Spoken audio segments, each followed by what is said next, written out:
আসসালামু আলাইকুম, আমার চ্যানেলে সবাইকে স্বাগত। আজকে রান্না বানাতে থাকছে দুপুরের দুইটা রেসিপি। তো দুইটা রেসিপি আপনাদের সাথে শেয়ার করব। এখন যাইতাছি আমি কচু শাক। 3 দিন হয়েছে আপনাদের মাঝে ভিডিও দিতে পারি নাই। 3 দিন জোরে আমি অসুস্থ ছিলাম, সেজন্য আর ভিডিও মেক করতে পারি নাই। ঠান্ডা জ্বরে মুখের একদমই রুচি চলে গেছে, সেজন্য কিছু শাক দিয়ে ভাত খাবো, সেজন্য এই যে তো শাক তুলতাছি।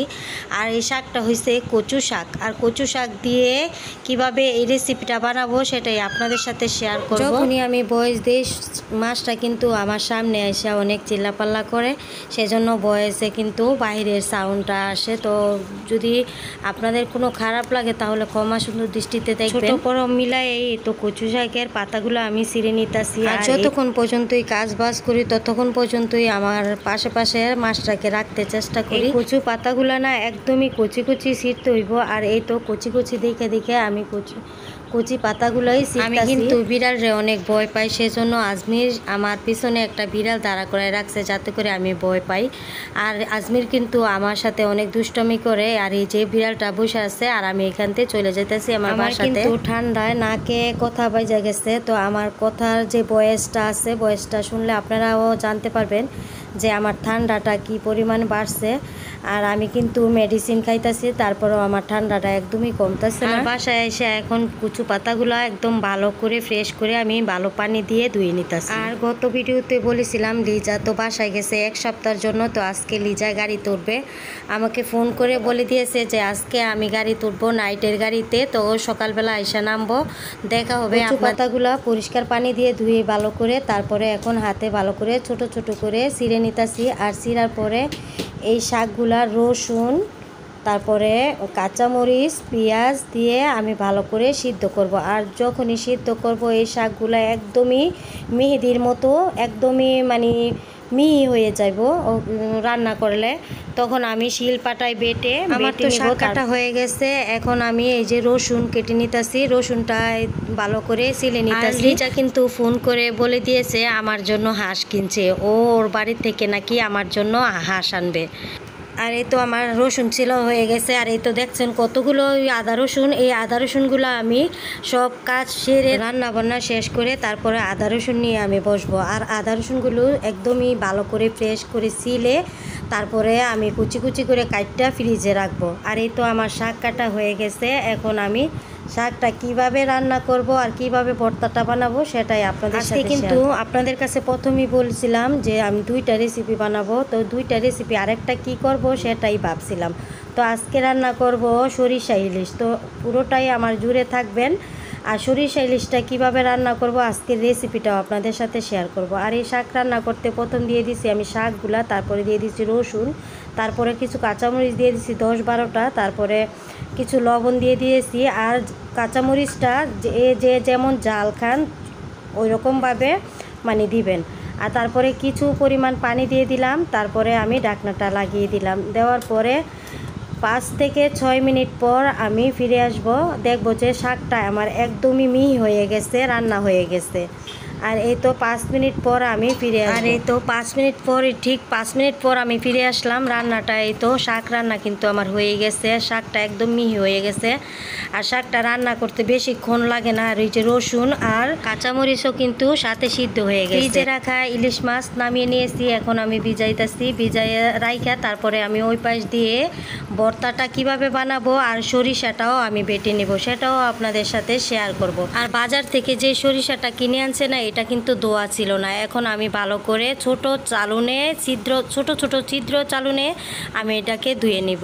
আর ধোয়ার পরে তারপরে আমি এই রেসিপিটা কিন্তু অনেক আগে থেকে আজমিরের খাইতে ইচ্ছে করে। তো রান্না করতে মানে আমার শরীরও অসুস্থ ছিল আর ইলিশ মাছও ছিল না বাসায়, সেজন্য আর রান্নাও করা হয় নাই।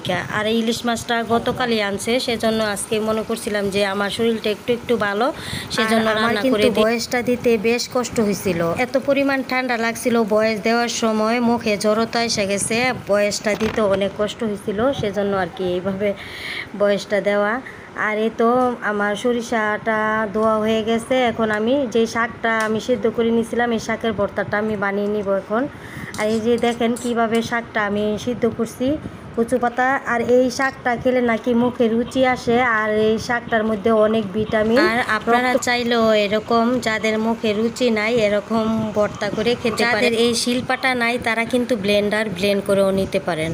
আর আমার বাসায় যখন শিলপাটা আসছে সেজন্য আমি শিলে বেটে নিতেছি। আর শিলপাটা ভর্তাটা কিন্তু অনেক মজা হয় আর অনেক মিহি হয়।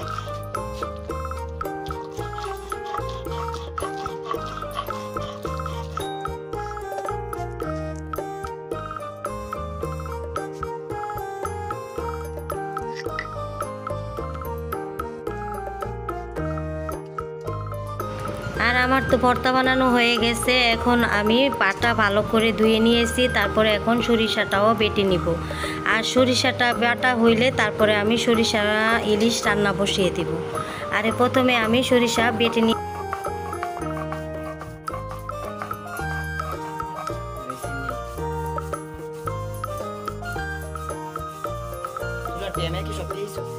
না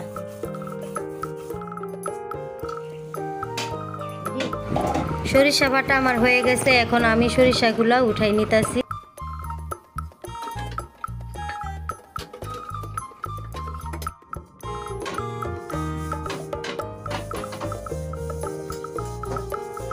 আজমির তো কাঁচা মাছ রান্না করলে খায় না, সেজন্য হালকা একটু ভাজা দিয়ে নিতেছি ইলিশ মাছটা। এক পিঠ ভাজা হয়ে গেছে মাছটা, আরেক পিঠ ভাজা হইলে আমি মাছটাকে নামিয়ে নিব। এক পিঠ ভাজা হয়ে গেছে, একটু উল্টি পাল্টি আরেক পিঠ ভেজে নিতেছি। আপনারা তো সবাই জানেন যে আমার বাহিরে একটা মাটির চুলা আছে, ওই মাটির চুলাতে আমি প্রতিদিন রান্না করি, আপনাদের সাথে ভিডিও শেয়ার করি। তো যেহেতু আমার মাটির চুলাটা বাহিরে, সেজন্য 3 দিন যাবত বৃষ্টি হয়েছিল আর মানে ডাকনা দিত আমার মনে ছিল। মাটির চুলাটা এমনভাবে বিচ্ছে একদমই মানে চুলাটা 2 খণ্ড হয়ে গেছে বাইঙ্গা।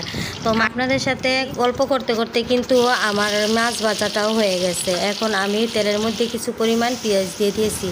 পেঁয়াজটা একটু হালকা ভেজে নিতেছি, তারপরে আমি এখন দিয়ে দিব লবণ দেওয়ার পরে আমি তেজপাতাও দিয়ে দিব, কারণ তেজপাতাটা তেলের মধ্যে আর একটু ভেজে নিব।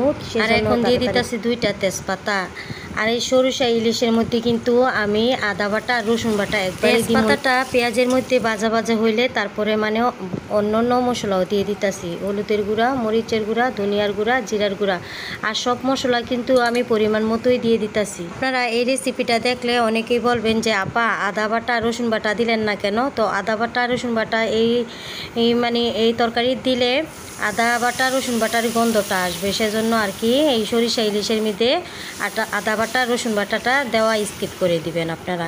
অল্প পরিমাণ পানি দিয়ে মশলাটাকে ভালো করে কষিয়ে নিয়ে তারপরে আমি যেই সরিষা বাটাটা আছে এই সরিষা বাটাটাও এখন দিয়ে দিই। মশলাটা কিন্তু কষানো হয়ে গেছে, তেলটা একদম উপরে বেশি উঠছে, তারপরে এখন সরিষা বাটাটাও আমি দিয়ে দিতেছি। আর সরিষা বাটাটা একদমই মিহি করে বাটতে হইব। সরিষা বাটাটা কিন্তু একদমই পানি ছাড়া শুকনা করে বাটছি, তো একদমই শক্ত হয়ে গেছে। আর একটুখানি পানি দিয়ে তো জমাট বেঁধে আছে, আর একটুখানি পানি দিয়ে ভালো করে আমি সরিষাটাকে কষিয়ে নিতেছি। আর এই তো একটুখানি নাড়াচাড়া দিয়ে আর সরিষা ভালো করে কষানো হয়ে গেছে। এখন আমি যেই ভাজা মাছগুলো আছে এই ভাজা মাছগুলো উপর থেকে দিয়ে। আর আপনাদের সাথে যে আমি ভিডিও শেয়ার করি, তো অনেক কষ্ট করে শেয়ার করি। তো সবাই জানেন মাছটা যে আমার কেমন মেয়ে, মাছটার কাজগুলো কিন্তু আমার সব কিছু করে দিতে হয়, তারপরে রান্না বান্না একা হাতে সব কিছু করতে হয়। তো ভিডিও বানাতে কিন্তু অনেক সময় লাগে, অনেক কষ্ট লাগে। আপনারা আমার পাশে সব সময় থাকবেন, আপনাদের পাশেও ইনশাল্লাহ আমি থাকবো। তো গল্প করতে করতে এই পাশ দিয়ে আমার রান্নাটাও কিন্তু প্রায় হয়ে গেছে। তো এখন আমি রান্নাটা নামিয়ে নিব। তো কিভাবে আমি রান্নাটা করলাম সেটাও আপনাদের সাথে পুরোটাই আমি শেয়ার করলাম। তো আগামী ভিডিওর জন্য আপনারাও অপেক্ষায় থাকবেন, আমিও ভিডিও দেওয়ার জন্য আপনাদের সাথে। সরিষা ইলিশ তো রান্না হয়ে গেছে, তো এখন আমি নামিয়ে নিতেছি। এখন নামিয়ে নিয়ে তাকে আজমিরে তাড়াতাড়ি করে ভাতটা খাইব। আজমিরের নাকি খিদা লেগে গেছে তরকারিটা দেখা। তো আজকের জন্য বিদায় নিচ্ছি। আল্লাহ হাফেজ। তো দেখা হবে আরেকটি নতুন ব্লগে। আসসালামু আলাইকুম।